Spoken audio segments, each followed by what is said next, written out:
ज्यादा लगे।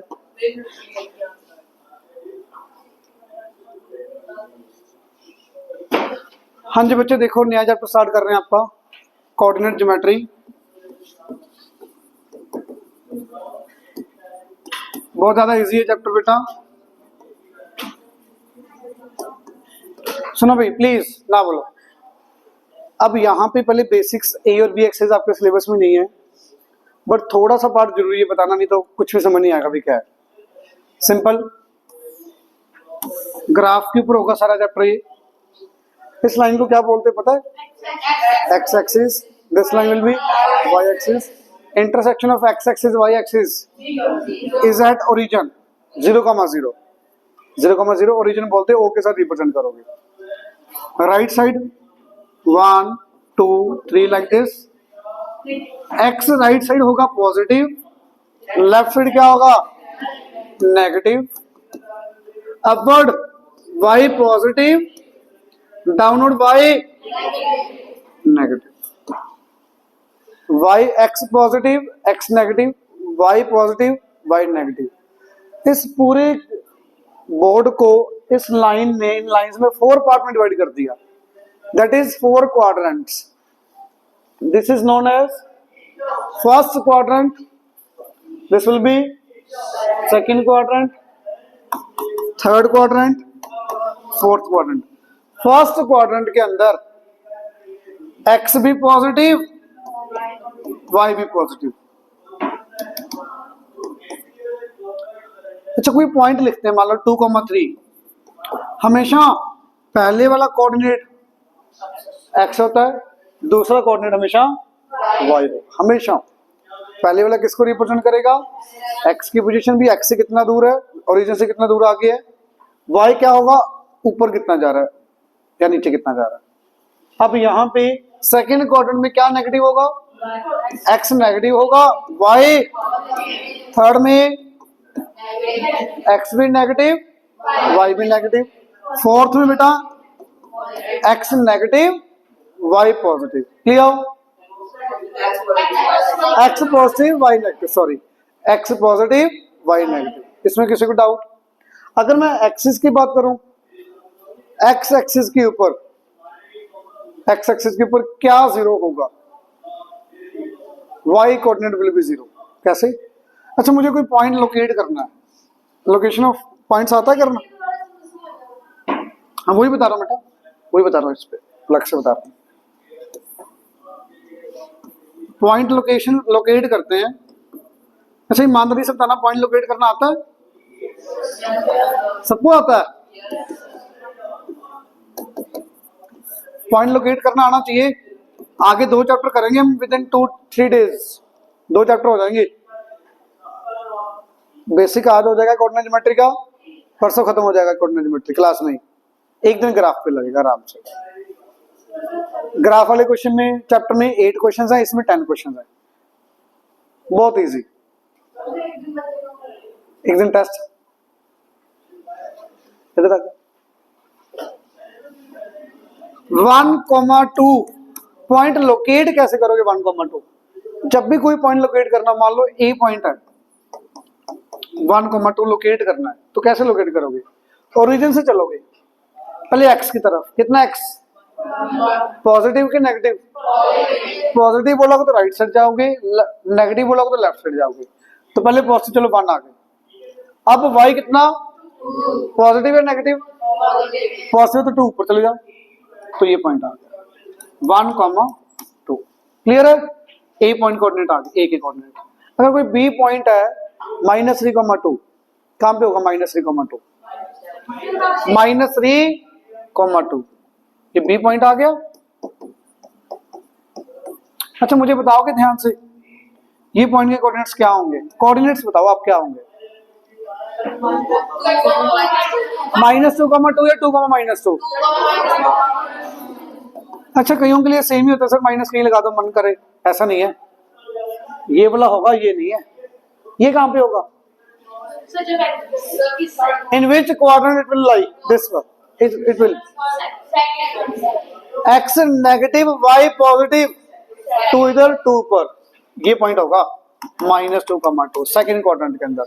तो कई बार पॉइंट आ जाता है, बताओ भी आपका ये वाला गिवन पॉइंट किस क्वाड्रेंट के अंदर होगा, तो बता सकते हो पॉजिटिव नेगेटिव देख के, पॉजिटिव नेगेटिव देख के बता सकते हो। अब जो मैंने पीछे बोला था, जो समझ नहीं आया था पॉइंट, मान लेते हैं कोई पॉइंट लोकेट करना है, ई पॉइंट है 3,0, कहां पे होगा 3,0? एक्स एक्सिस पे होगा। तो मैंने तब ये कहा था भी एक्स एक्सिस के ऊपर क्या जीरो होगा, y coordinate will be zero, y coordinate x axis के ऊपर हमेशा वाई वाली की वैल्यू क्या होगी, जीरो, वाई वाले एक्सिस के ऊपर एक्स वाली की वैल्यू जीरो। अब नेम, इसको अब्सीसा बोलते हो, अब्सीसा, इसको बोलते हो ordinate. 3 is abscissa, 0 is ordinate, coordinate नहीं ऑर्डिनेट, ओ से स्टार्ट हो रहा है। कोऑर्डिनेट्स दोनों के लिए यूज होता है वर्ड, अब्सीसा एक्स के लिए यूज होगा, ऑर्डिनेट वाई के लिए यूज होगा, कोऑर्डिनेट दोनों के लिए यूज होगा। वर्ड्स क्लियर हुए? कहीं भी अब्सीसा लिखा होगा, मान लो a point having abscissa equal to 4, it means x वाली पोजीशन दी हुई है 4 है, ऑर्डिनेट विल बी 2, वाई वाला पॉइंट 2 दिया हुआ है, कोऑर्डिनेट दिया हुआ, उसने कोऑर्डिनेट पूछ लिया तो 4,2 आ जाएगा। समझ आ गई बात? अब सीसा गिवन है आपको 4, ऑर्डिनेट गिवन है आपको 3, व्हाट इज कोऑर्डिनेट्स 4,3। समझ आई बात? ये बिल्कुल बेसिक चीजें हैं कोऑर्डिनेट ज्योमेट्री के अंदर जो कि आपको पता होना चाहिए। इतना क्लियर हुआ? क्वाड्रेंट क्या होता है, पॉइंट लोकेट कैसे करते हो, सबको समझ आई बात? इतनी? किसी भी बच्चे को डाउट है इसमें? पक्का? अब आगे देखो, इसको क्या बोलते हो, एक्स एक्सिस। क्या बोलोगे? X axis, x 0 origin, x dash, y y dash, 1 2 1 2 -1 -2 -1 -2, just वैसे लिख दिया। अब सुनना प्लीज, ना बोलो बेटा, इधर ध्यान दो। अब इक्वेशन निकालते हैं। इक्वेशन का मतलब एक्स एक्सिस की इक्वेशन क्या होगी, इक्वेशन यहां पे इसकी क्या होगी, y इक्वल टू 0। क्यों? क्योंकि इस लाइन के ऊपर मुझे पता है मेरा हमेशा क्या 0, y कोऑर्डिनेट विल बी 0। तो अगर इस इक्वेशन की, इस लाइन की इक्वेशन पूछी है, इक्वेशन पूछी तो वो क्या होगी, y equal to 0, y equal to 0 ये लाइन आ गई। अगर मुझे मेरे से पूछो x इक्वल टू 0 कौन सी लाइन है, ऐसी कौन सी लाइन है जहां x हमेशा 0 होगा, तो y एक्सिस, नेम आ गया y एक्सिस, और इक्वेशन क्या आ गई, x इक्वल टू 0। इस लाइन को y एक्सिस भी बोल सकते हो, x इक्वल टू 0 भी बोल सकते हो। ये बात समझ आई? इसको x इक्वल टू 0 भी बोल सकते हो, x इक्वल टू 0 ये लाइन ही होती है, y इक्वल टू 0 ये लाइन आ गई। इतना पॉइंट क्लियर? अब मैं आपको बोलूं, सोच के बोलना, जल्दबाजी नहीं, ये 10th में मेरे बच्चों को कम पता होता है थोड़ा सा। अगर मैं आपसे पूछूं x इक्वल टू 1 कौन सी लाइन होनी चाहिए, x इक्वल टू 1 कौन सी लाइन होनी चाहिए?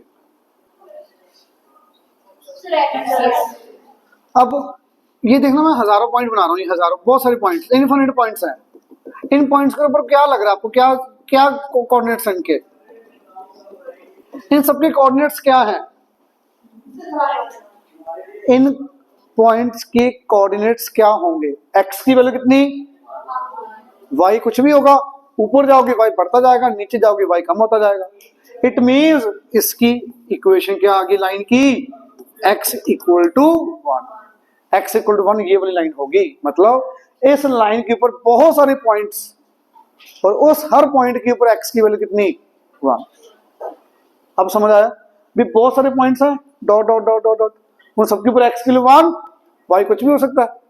जो पॉइंट ऊपर है उसमें y पॉजिटिव होगा, नीचे है y नेगेटिव होगा, कुछ भी हो सकता है भाई, मुझे क्या पता है, पर मुझे इतना पता है इस लाइन के ऊपर x हमेशा कितना होगा, 1। इतनी बात क्लियर है सबको? y इक्वल टू -1 कौन सी लाइन होनी चाहिए, y इक्वल टू -1 कौन सी लाइन होनी चाहिए, देखना यही होगी, x एक्सिस के पैरेलल। समझ आ गई बात? तो सिंपल लाइन बनानी आ गई, कैसे बनानी है? किसी को भी डाउट है इसमें? पक्का? अब आ जाओ ध्यान से, इक्वेशन ऑफ लाइन। अभी आज चैप्टर स्टार्ट किया मैंने, equation of line, chapter number 14 10th class के अंदर। चैप्टर का नाम भी यही है, equation of line he chapter का नाम है।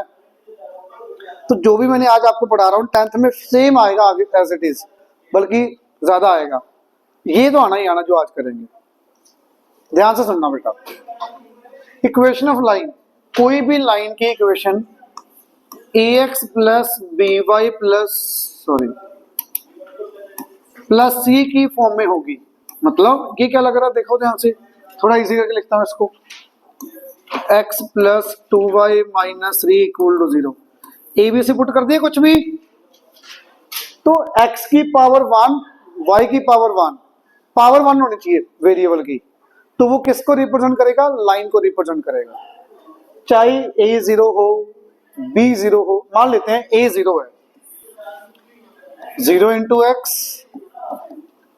1 into y minus 5 equal to 0। अच्छा कंपेयर करके बताना, a कितना, b कितना, c कितना।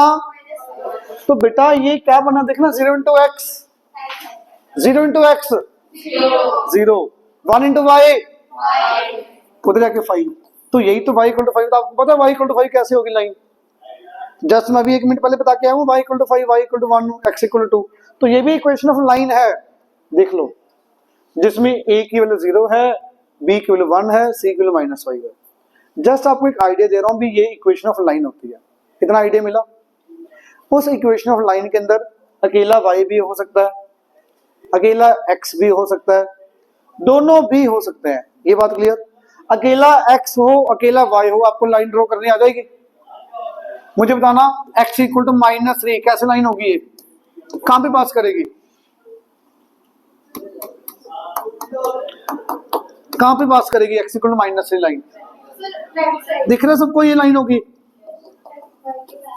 y एक्सिस के पैरेलल। तो इसमें एमसीक्यू पता क्या आता है, x equal to minus 3 line दे दी, ऑप्शन आ जाएंगी आपकी, parallel to x axis, parallel to y axis, none of this, ये डाटा इनसफिशिएंट, हम बता ही नहीं सकते। माइनस 3 से क्रॉस करेगी, सीधी लाइन होगी बिल्कुल।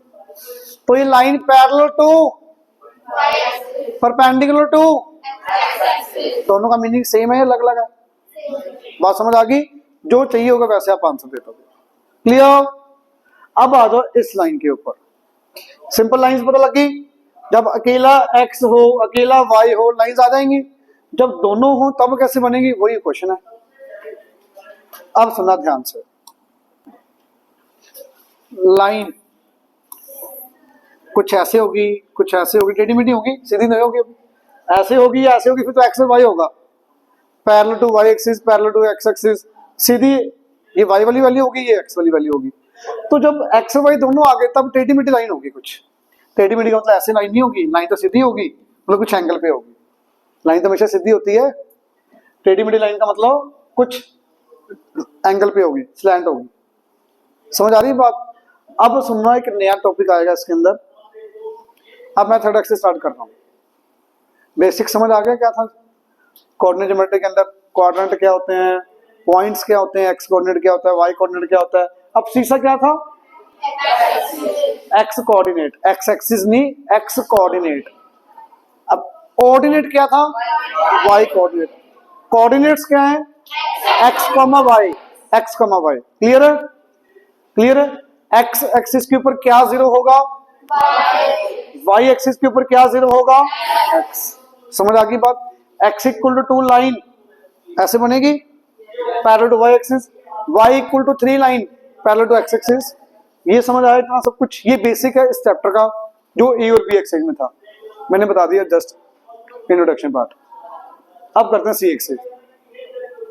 अब ध्यान से सुनना बेटा, बहुत इंपॉर्टेंट है ये जो मैं अब स्टार्ट कर रहा हूं ना, ये 100% आना आपको 9th में, और बोर्ड में क्वेश्चन आना है इससे रिलेटेड। इसमें काफी कुछ आगे 2-3 चीजें और ऐड हो जाएंगी 10th में, ये आना ही आना जो आज करेंगे। सुनो बेटा प्लीज, स्लोप वर्ड तो सुना ही सुना आपने, इंक्लिनेशन पहले तो इनका मीनिंग समझते हैं, क्या मीनिंग है, मीनिंग समझते हैं भी एक्चुअल में इंक्लिनेशन का मीनिंग क्या है। ये कोऑर्डिनेट ज्योमेट्री है, ग्राफ आ गया एक्स एक्सिस वाई एक्सिस करके, ये कोई लाइन है ऐसे, क्या हुआ,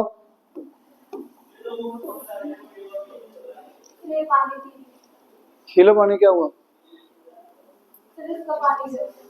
क्या नहीं आता।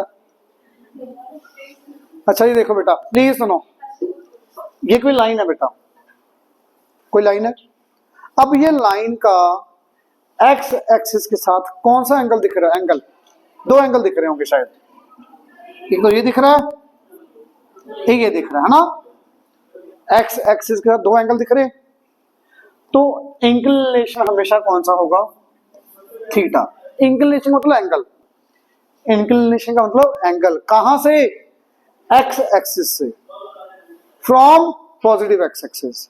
सुनो, एंगल ऑलवेज मेजर्ड फ्रॉम, या inclination always measured from positive x axis in anti clockwise direction. ये नोटेशन है बेटा, एंगल हमेशा पॉजिटिव साइड से मेजर करना है, anti clockwise direction, anti clockwise. समझ आ गई बात। अगर कोई लाइन है देखना ऐसे, ये दिया हुआ theta 45 degree, what is inclination here, 45 नहीं आएगा इसका इंक्लिनेशन, इसका क्या 1 नहीं यार, इंक्लिनेशन एंगल लेना राइट साइड से, एक्स एक्सिस से एंगल लेना है, पॉजिटिव एक्स एक्सिस से एंटी क्लॉकवाइज डायरेक्शन। कितना आया, तो इसका थीटा आएगा 135। थीटा समझ आया क्या होता है, एक्स लाइन का एंगल एक्स एक्सिस के साथ लेना कौन सा, राइट वाला एंगल, इंक्लिनेशन द्वारा। देखो बेटा बच्चे, इंक्लिनेशन वाला पार्ट द्वारा सुनो, एंगल ऑलवेज मेजर्ड फ्रॉम, ये समझने के लिए, ये देखने के लिए भी एक्सरसाइज होता है। एंगल देखो, ये लाइन है बेटा, इस लाइन का एक्स एक्सिस के साथ कौन सा एंगल दिख रहा है, एक तो ये दिख रहा है, दो ही एंगल दिख रहा है एक्स एक्सिस के साथ, ऊपर वाली साइड, नीचे नहीं ऊपर देखने को, तो दो एंगल में से आपका हमेशा आंसर होगा राइट वाला एंगल, हमेशा। अब राइट वाला क्यों होता है उसका रीजन समझो, क्योंकि एंगल हमेशा कहां से मेजर करना है, अच्छा एक लाइन सबने बोलनी है, पहले मैं बोलता हूं, angle always measured from positive x axis in anti clockwise direction. हाँ जी अब बोलो,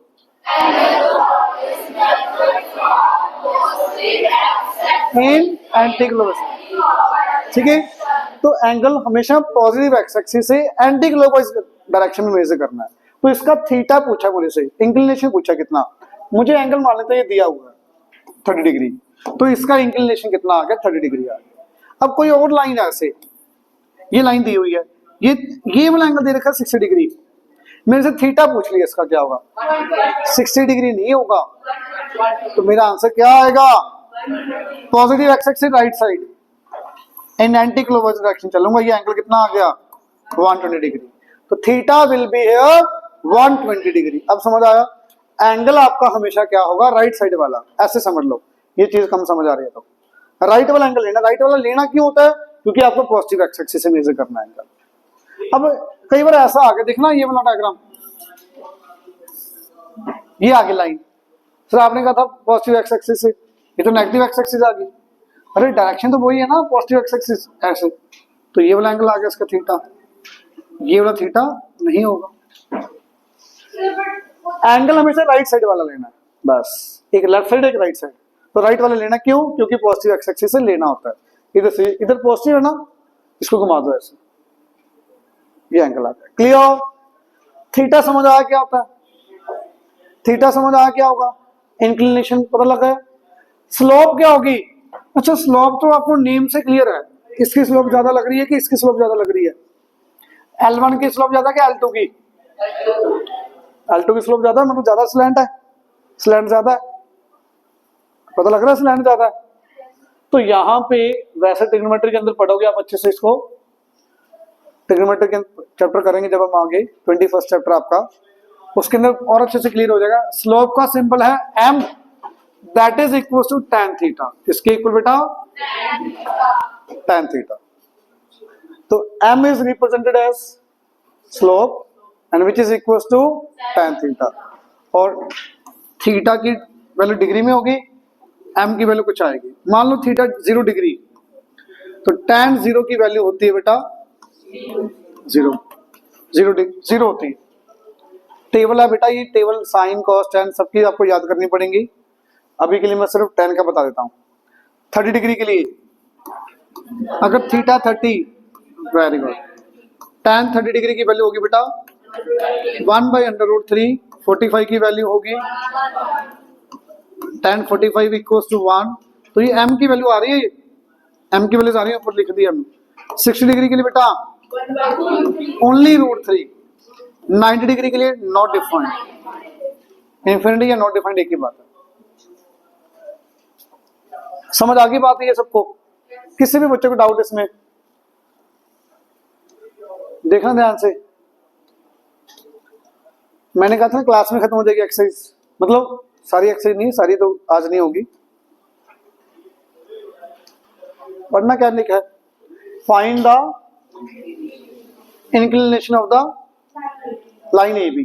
तो आपका आंसर क्या होगा, बस चाहे वेरिएबल में आ जाए, आंसर क्या बने 2x आपका आंसर है, बट आंसर तो वैल्यू, कोई वैल्यू में होना चाहिए।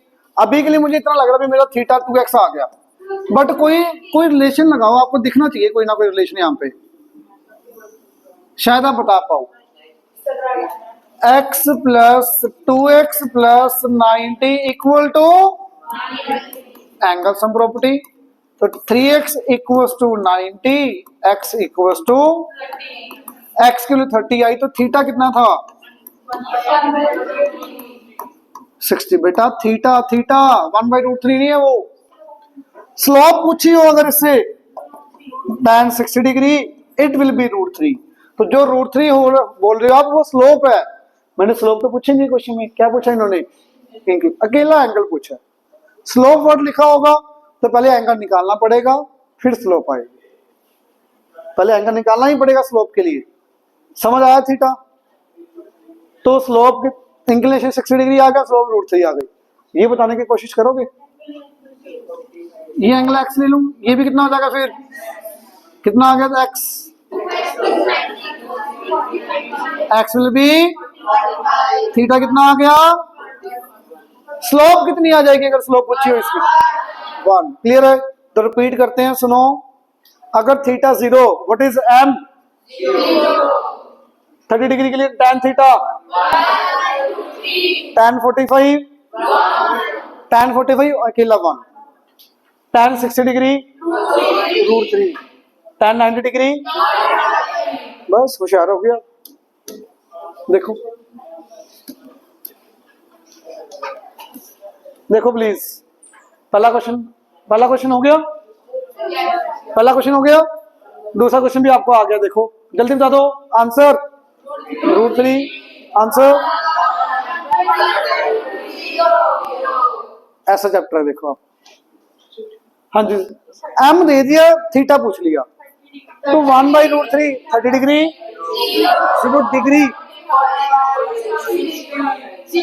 0 डिग्री लिखना पर छोटा सा, ठीक है 45 डिग्री। इसमें करने का क्या है, घर जाके क्या करोगे इसमें, 1 मिनट का काम है। पहले यहां तक बताओ बेटा, क्लियर हुआ? किसी भी बच्चे को डाउट, मुश्किल तो नहीं लग रहा, इजी है ना? थीटा समझ आ गया क्या होता है, इंक्लिनेशन समझ आ गया क्या होता है, स्लोप समझ आ गया क्या होता है, क्वाड्रेंट्स, पॉइंट्स, अब्सीसा, कोऑर्डिनेट, ऑर्डिनेट, सब कुछ समझ आ गया। अब आगे देखो, एमसीक्यू में बनते हैं, ठीक है। अच्छा अब सुनना बेटा प्लीज, 10th में और डिटेल में आ जाएगा जो पार्ट अब कर रहा हूं, अभी के लिए सिर्फ एक ही फॉर्म है। इक्वेशन ऑफ लाइंस की काफी सारी फॉर्म होती हैं, जिनमें से एक फॉर्म क्या होती है, क्या नेम है उसका बेटा, slope intercept form, slope intercept form. तो स्लोप इंटरसेप्ट फॉर्म क्या होती है बेटा इक्वेशन ऑफ लाइन की, y equals to mx plus c, y equals to where m is slope, c is y intercept. अब y इंटरसेप्ट का meaning भी समझो, स्लोप का मीनिंग तो समझा दी मैंने आपको, y इंटरसेप्ट क्या होता है। अच्छा कोई लाइन दी हुई है ये वाली, ये लाइन है ठीक है, ये लाइन कैसे पास हो रही होगी देखना ध्यान से। अगर मैं इसका ग्राफ बनाऊं, वैसे डिटेल में बनाना सिखाऊंगा ग्राफ कैसे बनाते हैं, अभी के लिए मैं जस्ट ऐसे बना रहा हूं।